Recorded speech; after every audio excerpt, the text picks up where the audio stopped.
Kasus korupsi timah, nasib suami Sandra Dewi Harvey Muiz dan kawan-kawan diputus hari ini. Suami artis Sandra Dewi Harvey Muiz akan menjalani sidang pembacaan putusan dalam kasus korupsi timah hari ini, Senin 23 Desember 2024. Sidang dijadwalkan digelar di ruang Muhammad Hatta Ali, Pengadilan Tindak Pidana Korupsi Pengadilan Negeri Jakarta Pusat sekitar pukul 10.20 waktu Indonesia bagian Barat. Agenda untuk pembacaan putusan tulis laman Sistem Informasi Penelusuran Perkara PN Jakarta Pusat, Senin pagi.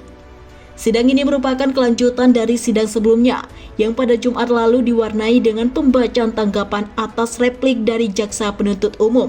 Dalam sidang tersebut, Hakim Ketua Eko Arianto menyatakan bahwa proses pemeriksaan perkara sudah selesai dan majelis hakim akan segera menjatuhkan vonis pada hari ini. Jadi pemeriksaan perkara ini sudah selesai ya, majelis hakim akan bermusyawarah dan kami akan menjatuhkan putusan pada hari Senin, kata Hakim Ketua Eko. Harvey Muiz merupakan perpanjangan tangan dari PT Refinet Bangkatin. Ia didakwa dalam kasus dugaan korupsi dalam pengelolaan tata niaga komoditas timah di wilayah izin usaha pertambangan PT Timah Tbk tahun 2015 sampai 2022. Harvey menjalani sidang perdana kasus ini pada Rabu 14 Agustus 2024.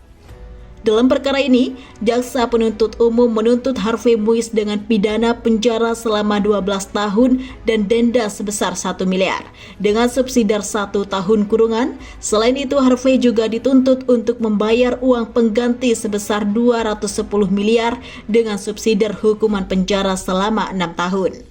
Kasus ini terkait dengan korupsi pengelolaan tata niaga komoditas timah di wilayah izin usaha pertambangan PT Timah Tbk pada periode 2015 sampai 2022, serta tindak pidana pencucian uang.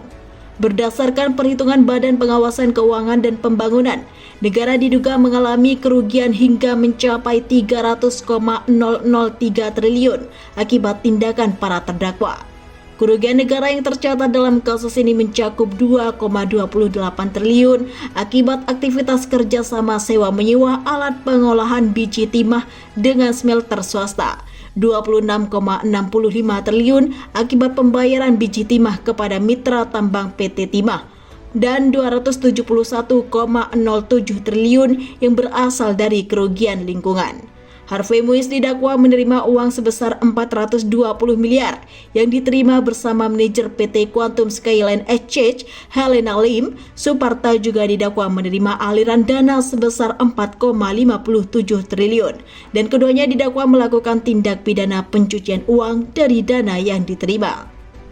Selain Harvey Muiz, sejumlah terdakwa lainnya juga terlibat dalam kasus ini dan yang akan menjalani sidang putusan hari ini antara lain Suparta, Direktur Utama PT Refinet Bangkatin sejak 2018. 3 terdakwa dari CV Venus Inti Perkasa, Tamron alias Aun, Ahmad Albani, dan Hasan Tj, Kuan Yung alias Buyung, pengepul biji timah.